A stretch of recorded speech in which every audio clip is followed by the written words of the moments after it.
That itself breaks my heart, because if your own child doesn't want to be around you, if your own child can't stand you, then you've failed as a parent.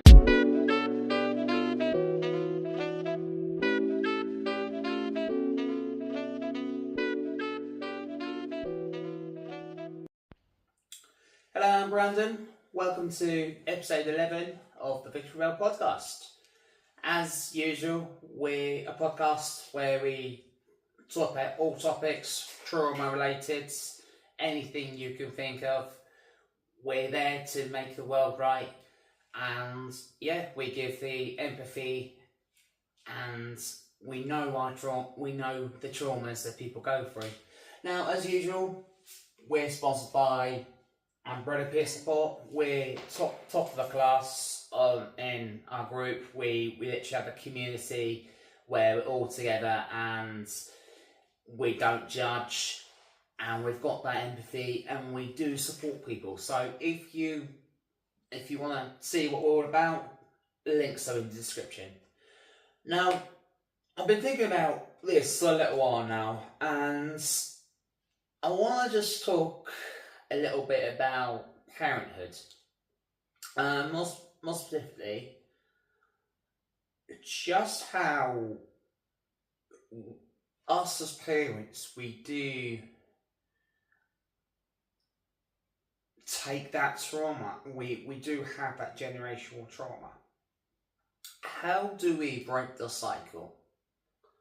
Now, I'll give a little bit more in depth on what I mean on this. So, there's 3 people that I've been speaking to recently. One, he's a lot more focused on his girl. He's focused on some woman. He's having loads of sex, and he's not even thinking about his child. He's literally, I'll say he is fucking selfish, and he is a very why me, and he never talks about his child. We have to sort of like push him in a way to see and say, when do you see a child? Once a month. Okay. Can you do more? This is one example. Second example, unfortunately, I'm speaking to a guy called Jay. So he's got the same empathy as I have. He lost his son a few years ago now. Tragically, like myself, he lost his son to cancer. He's got that level of depression that I had, and he's got the more recent depression because he's still going through that grief, because his son Nico died in 2021, so it's still quite fresh in his mind. But he was the best dad he could be. And a third example is my brother. He's going through, his girl is pregnant, and he's going through that stage in life where he's young and he wants to be the best dad he can, but he is struggling. So when you think of these 3 people, you think of the person that you shouldn't be, the person you could have been for your child, and the person you are going to be. Now, for me, for example, I could have been all 3. I could have been a better dad. Not so much because I wasn't a good dad. I could have been there for her more. And yes, I do have that regret. I could have been there for her more. But no parent actually expects for their child to die. So when you're talking about a young parent, I'm talking about when you're kind of all of a sudden you go from school to going to college, then all of a sudden you've got to suddenly grow up. So that's kind of where I was at.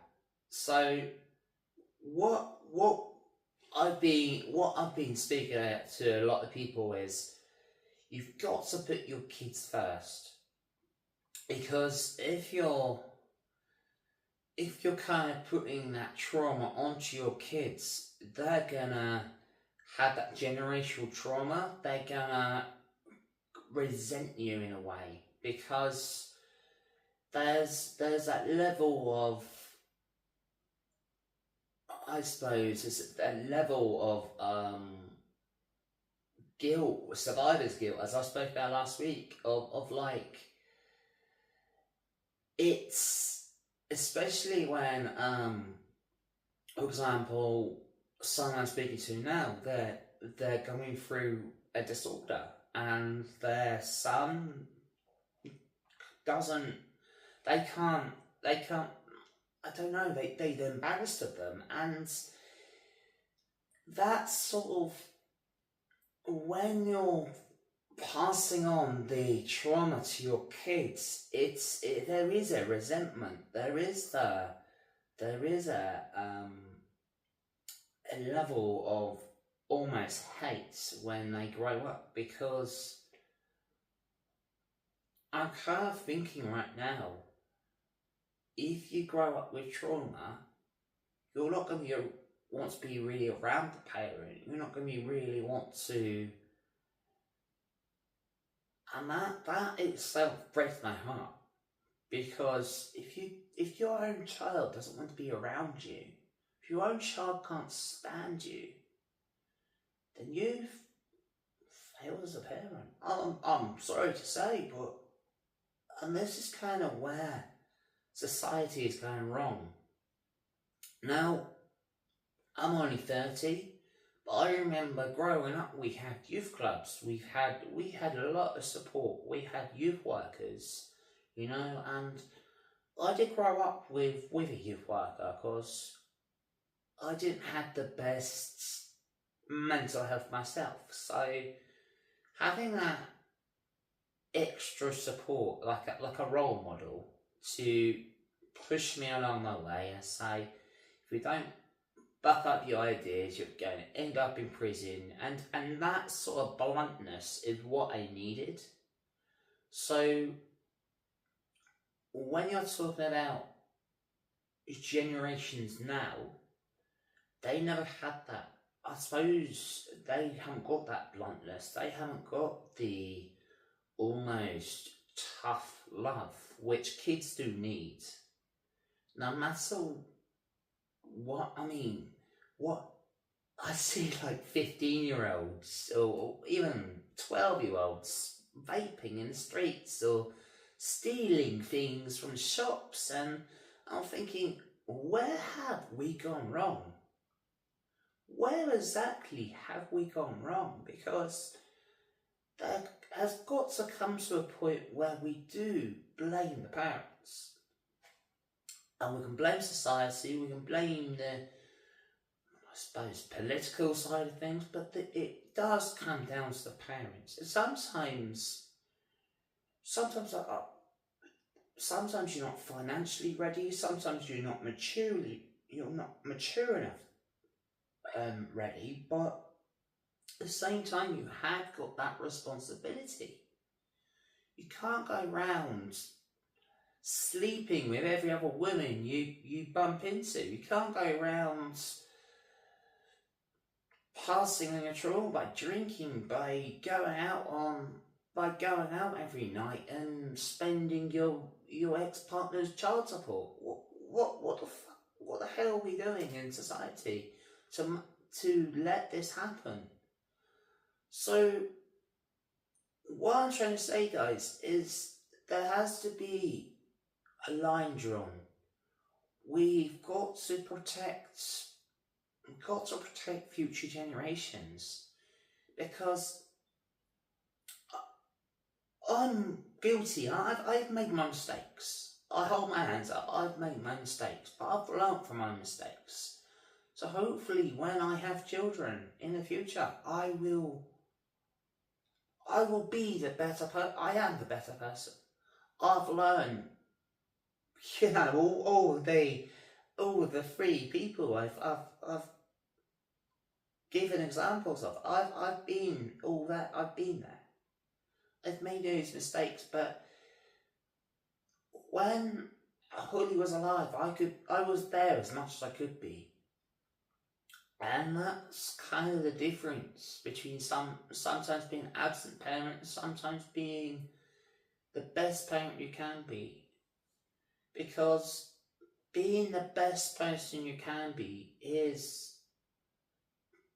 ultimately what makes this world a better place. And this is what the podcast is about. This is what my group is about.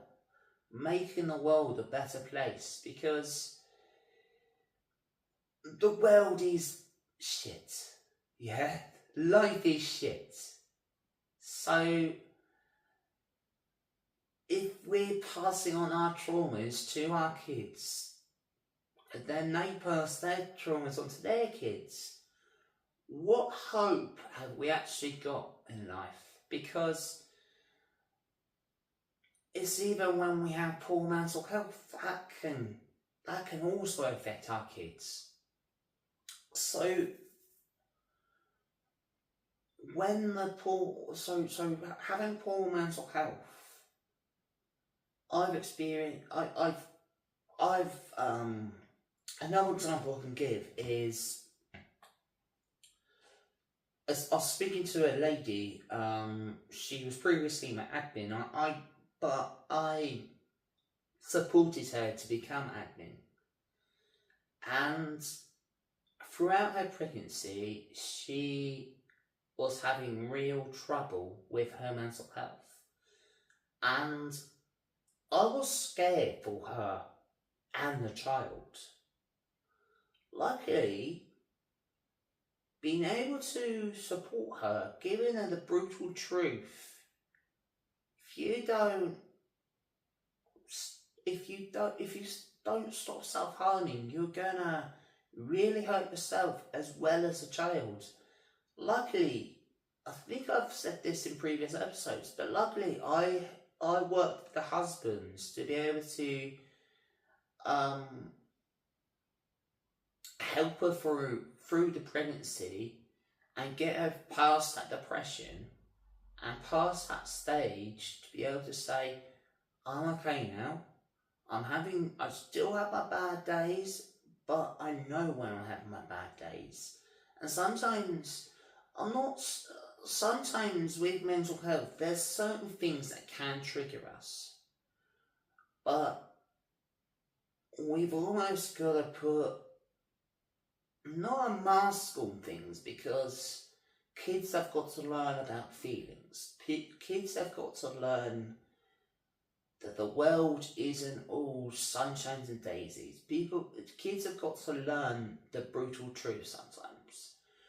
But when I can give an example again. A parent self-harmed in front of their kid. I'm just disbelieving some of these things. Like, what actually goes through our heads to think that's okay? What goes through our heads to think that that's not going to affect our kids in the future? That's not going to build up resentment. That's not going to affect the relationships between our children. Because, okay, I had poor mental health when I had Holly. But when I saw Holly, it was the best moments of my life. But without, kind of when I had to go home, I did cry. Because I couldn't be with her. And obviously, not being with her now, it tears me up sometimes, but I've gotta keep her legacy alive. And Umbrella is her legacy. So when I have future children, I'll keep her legacy alive, but I won't pass on that trauma.